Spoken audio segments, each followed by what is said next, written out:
Buenas tardes amigos, bienvenidos a esta entrevista 20. El día de hoy nos encontramos con Carlos Bastardo, diputado de la Asamblea Nacional por 20 Venezuela. Carlos, bienvenido a Entrevista 20. Queríamos conversar contigo justamente cuál crees que debe ser el rol de un diputado de la Asamblea Nacional en esta coyuntura en la que se encuentra el país. Bueno, en primer lugar, muchísimas gracias por esta oportunidad. Yo creo que los diputados ejercer nuestras funciones desde todo punto de vista, no soltarlas, el tema de la función contralora, hacer las denuncias que corresponden de toda la corrupción y todo el desastre que hoy viven los venezolanos debido a las gestiones de la dictadura. Por otro lado, acompañar al ciudadano en todo sentido, de denuncias, desde las carencias que vive cada comunidad, cada pueblo de nuestro estado Monagas, que está muy afectado precisamente, igual que toda Venezuela. Y yo creo que tiene que ser muy firme y muy claro en la propuesta que hace al país. No podemos ser incoherentes. Yo creo que desde que nos eligieron diputados, nos eligieron con una función, que era que desde el Parlamento, desde la Asamblea Nacional, conformáramos un frente de lucha para restablecer la democracia en Venezuela, que se viene perdiendo desde hace muchísimo tiempo. Entonces, esos son los roles esenciales que yo veo que hoy un diputado tiene que ejercer.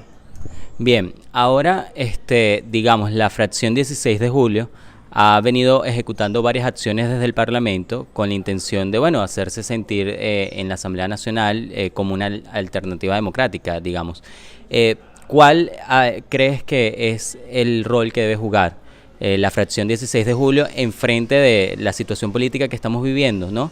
Digamos que hay muchos factores que no están actuando como deberían. ¿Cuál debe ser el rol de la fracción 16 de julio? En principio yo creo que nosotros tenemos que apegarnos a nuestro deber como parlamentarios, a la conciencia libre. En la fracción discutimos, conversamos, hablamos cada una de los problemas que vive el país. Desde que instalamos la fracción 16 de julio hemos tratado de ser la voz de miles de ciudadanos, millones de ciudadanos que esperaban mucho más del Parlamento. Hemos dejado clara nuestra posición, ejemplo, en el tema del nombramiento del nuevo Tribunal Supremo de Justicia, el legítimo, que luego que lo nombramos el año pasado, pues no hemos acompañado, el colectivo de la Asamblea no ha acompañado las decisiones que se han tomado, decisiones importantísimas.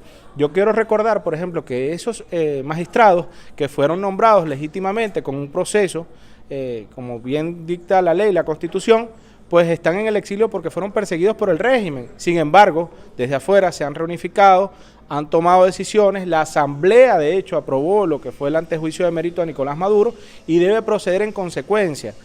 Eso es lo que nosotros decimos, debemos ser coherentes. Si nosotros decimos que estos magistrados, que anulamos el proceso de nombramiento que hizo el señor Cabello a finales de 2015 y nombramos un nuevo Tribunal Supremo de Justicia, debemos acompañar esa acción política, debemos ser coherentes, porque creemos que esa fuerza, esa unión, la unión de esas fuerzas y otros elementos, pues puede llevar a que salgamos más rápido de esta situación. Entonces, creo que la fracción 16 de julio es la fracción de la conciencia, es la fracción que se ha dedicado a tratar de ordenar un poco lo que ha sido el trabajo o la visión que se perdió en la Asamblea Nacional. Nosotros fuimos electos y uno de los motivos por los cuales la gente votó por nosotros fue el nombramiento de un nuevo Consejo Nacional Electoral. Desde 20 Venezuela, la fracción de 20 lo propuso, lo hizo, insistió muchísimas veces. El tema del TCJ, el tema del abandono de cargo de Nicolás Maduro, porque no cumple con sus funciones, porque abandonó su papel, se ha dedicado a corromper las instituciones, a saquear las arcas del país, pero no a gobernar. Lamentablemente, Venezuela hoy atraviesa por esta difícil situación que creo que va a dejar un gran aprendizaje, pero que tiene que también tenemos que dejar la denuncia, porque todos estos ciudadanos, todas estas personas que han ejercido el poder, que han saqueado las arcas de la nación, tienen que responder ante la justicia. Y ese yo creo que es el trabajo que nosotros debemos hacer desde el Parlamento. Son muchas las cosas que desde la fracción estamos impulsando. El trabajo es muy duro porque a veces somos disruptivos con lo que era el día a día de la Asamblea, es cierto, pero creo que Venezuela se lo merece, creo que los ciudadanos merecen que nosotros le demos respuesta y que actuemos en consecuencia con lo que nos exige el país, que es hablar con la verdad, que es enfrentar la dictadura, que es tratar de sacar a flote los temas de interés nacional que en realidad le interesan a la gente.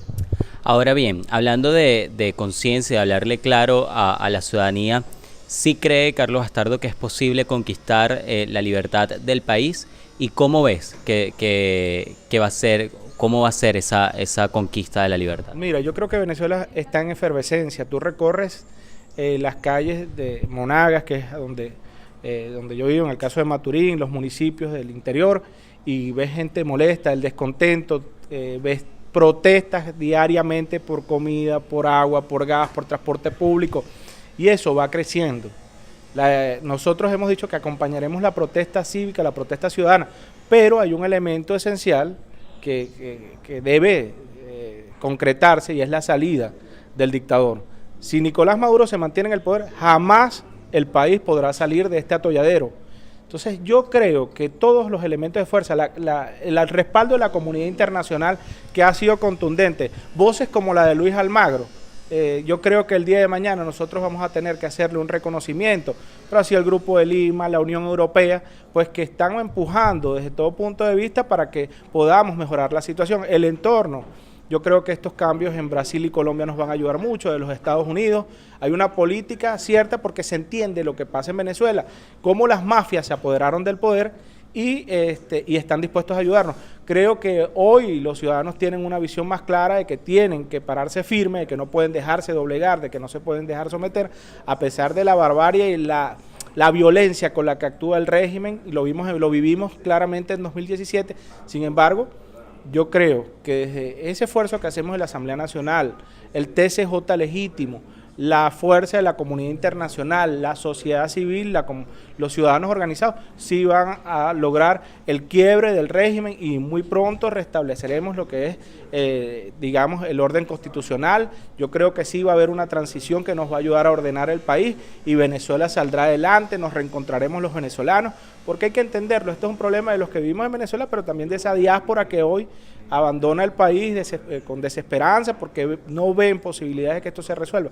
Pues toda esa gente que está fuera, que deja en alto el nombre de nuestro país, que sale porque ya no le queda de otra, uno lo entiende, más los que hoy nos seguimos apostando a que desde aquí podemos hacer fuerza, pues vamos a lograr la libertad. Ahora bien, para ir a un tema más personal, porque esta entrevista 20 es un especial porque hablamos de la vida personal de nuestros políticos. Quería conocer, vienes de Maturín, oriundo del estado Monagas, estudiante de la UDO. ¿Cómo inicias tu carrera en la política? ¿Por qué inicias tu carrera en la política? ¿Y cómo ves a Maturín al día siguiente después de lograr el quiebre de la dictadura? Mira, yo comencé en 1998, precisamente una elección regional antes de la llegada de Hugo Chávez al poder. Fue la primera vez que voté y me incorporé. Precisamente mis abuelos fueron fundadores de un partido tradicional aquí en Venezuela que tenía mucha fuerza en el estado Monagas, y lógicamente, como era lo que conocía, pues me entusiasmaba. Yo le digo mucho a la gente que cuando a otros le contaba una historia de niños, los tres cochinitos, yo escuchaba cómo mis abuelos lucharon contra la dictadura de Pérez Jiménez, cómo fueron muchos exiliados, personas torturadas. Entonces, esa forma de lucha cívica, ciudadana, pues a mí me llamó mucho la atención. Y desde el principio se veía que era lo que venía para Venezuela. Mucha gente lo advirtió y comencé desde muy joven, no precisamente en el área universitaria, sino en la calle. Fui secretario juvenil en un sector, luego en una parroquia, luego en un municipio. Ocupé varios cargos en estructuras organizativas hasta el año 2012, donde, bueno, por diferencia de criterio, porque uno va creciendo, va avanzando, va analizando, me quedo independiente.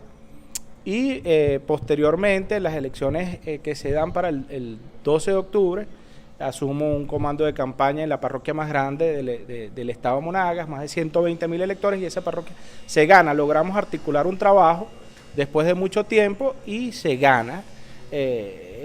Seguíamos con el tema electoral, confiábamos con que era posible una salida por esa vía, cosa que hoy no vemos, lógicamente, por la destrucción que se hizo al sistema electoral venezolano. Posterior a eso, se presenta la oportunidad de las parlamentarias, el tema de las primarias. Yo siempre había dicho que el día que asumiera un puesto de elección popular tenía que ser a través de un proceso de elecciones primarias, pues así se dio, acompañando a Juan Pablo García, con quien hice dupla. Juan Pablo ya yo lo conocía desde hace muchísimo tiempo, sabía cuál era su empeño, su rol en el periodo parlamentario 2010-2015.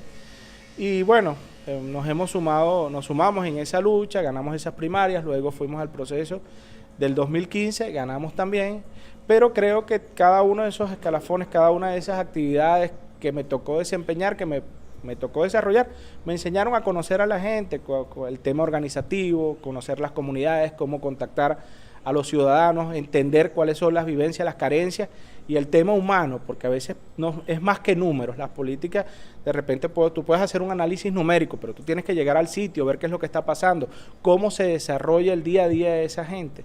Y bueno, yo soy licenciado en Gerencia de Recursos Humanos y precisamente me toca entender por mi profesión algunas, lo que tiene que ver desde el punto de vista personal, el entorno, me toca entender las características del individuo. Y bueno, me llevó hasta conformar parte de 20 Venezuela. Esta organización me llamó mucho la atención precisamente por el tema ideológico. En Venezuela lo que uno había visto social cristiano, demócrata cristiano, el tema del socialismo, el comunismo, pero un partido liberal como tal no estaba en la calle. Y yo creo que eso me interesó, aparte del liderazgo de María Corina, lógicamente, que ya venía formándose, la visión, todo lo que representó la Diputación de María Corina en el periodo 2010-2015, todo el trabajo, todo el esfuerzo, pues eran llamativos. Y creo que fue una de las mejores decisiones que he tomado el día que me incorporé aquí, porque precisamente creo que esto fue un renacer dentro del tema de la visión política que teníamos, y hemos ido avanzando, creo que hemos ido creciendo como equipo, como partido, como organización, en Monagas y en toda Venezuela. Entonces, en resumidas cuentas, eso es mi historia dentro de la política. Espero que podamos avanzar mucho más, espero que el día de mañana mi Maturín, la ciudad distinta como se le conocía anteriormente, una ciudad que se caracterizaba por ser pulcra, una ciudad que tenía buenas vías de comunicación, un alumbrado público excelente, seguridad, pueda retornar a eso. Pero yo creo que todos los ciudadanos de Maturín, el estado de Monagas, están muy claros que todo ese proceso de reconstrucción nacional comienza con la salida del régimen. De ahí en adelante nosotros podemos hacer que Maturín vuelva a brillar como lo fue en algún momento y nos podamos reencontrar como familia. Ahora bien, antes de finalizar, para ir cerrando, no me quiero ir sin mencionar que tienes casi un año ya de matrimonio. Sí. Y quería saber qué significa para ti Indira y cómo haces para mezclar la política con una vida de recién casado, ¿no? Bueno, lo que pasa es que en el caso, yo tengo 19 años en este plan y nunca había tenido una relación sentimental que estuviera directamente ligada al ejercicio de la política. Indira yo la conozco precisamente porque ella era periodista, uno de los comandos de campaña en el 2015 y para las elecciones del 2015, y resulta que bueno, yo la considero mi complemento. Tiene unas posiciones muy firmes, un carácter bien fuerte, es muy amorosa, es pendiente, y yo creo que era un complemento, me hacía falta porque lógicamente a veces me hace ver, cuando tú estás en este entorno, a veces uno no ve más allá, y cuando llega una persona que sabes que te quiere, que sabe que se preocupa por ti, que siente a veces cuando a ti te va mal o te va bien, también lo celebra contigo, pues es bueno tener una visión que sea distinta a la tuya o que te hable con toda sinceridad, y yo creo que esa es una característica fundamental.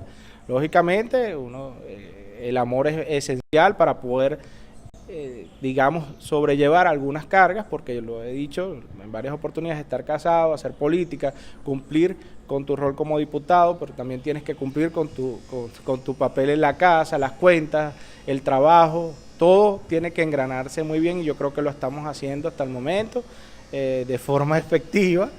Ella me apoya, yo también la apoyo en los proyectos en los que ella incursiona, y bueno, creo que estamos avanzando bien, y espero que continuemos así hasta el resto por muchísimo tiempo, pero de verdad que es una experiencia también extraordinaria, y bueno, doy gracias a Dios porque está en mi vida Indira en este momento.